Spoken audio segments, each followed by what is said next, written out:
지난 영상에서 올리브오일이 심장질환과 암 예방에 큰 효과가 있다는 하버드대학 30년 연구 결과를 전해드린 바 있습니다.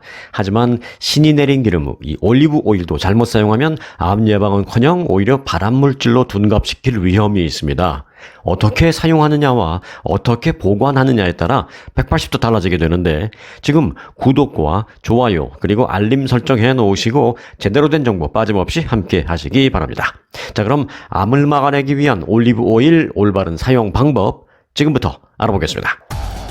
올리브오일, 전해드렸다시피 하버드 대학이 30년간 연구한 결과 하루에 한 스푼 이상 먹으면 심장질환 사망 위험은 19%, 암 사망 위험 18%, 신경성 질환 사망 위험 29%, 대장암 29%, 유방암 15%, 전립선암과 췌장암 10%, 그리고 자궁 내막암 위험도 10% 낮추는 것으로 조사되었습니다.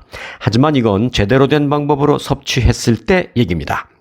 신이 내린 기름, 올리브오일은 두 가지가 중요합니다.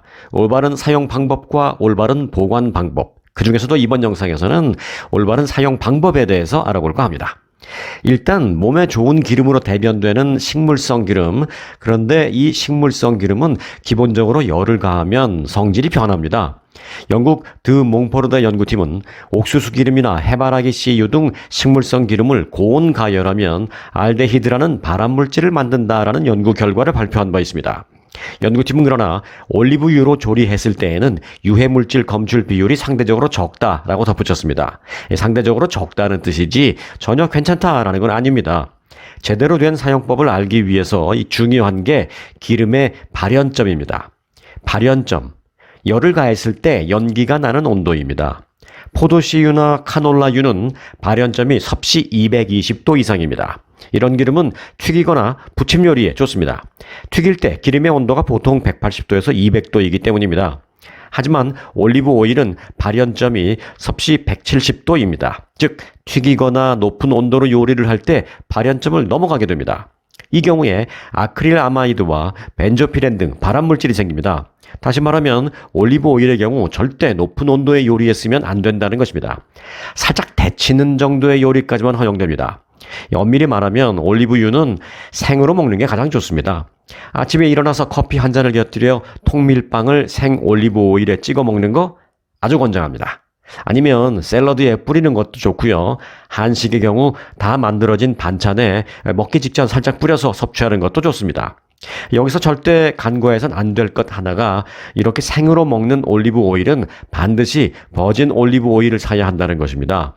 버진 오일이라는 것은 기름을 짜내는 방식에 있어서 가열하지 않고 화학 성분도 첨가하지 않고 순순히 냉압착 방식으로 한 것입니다.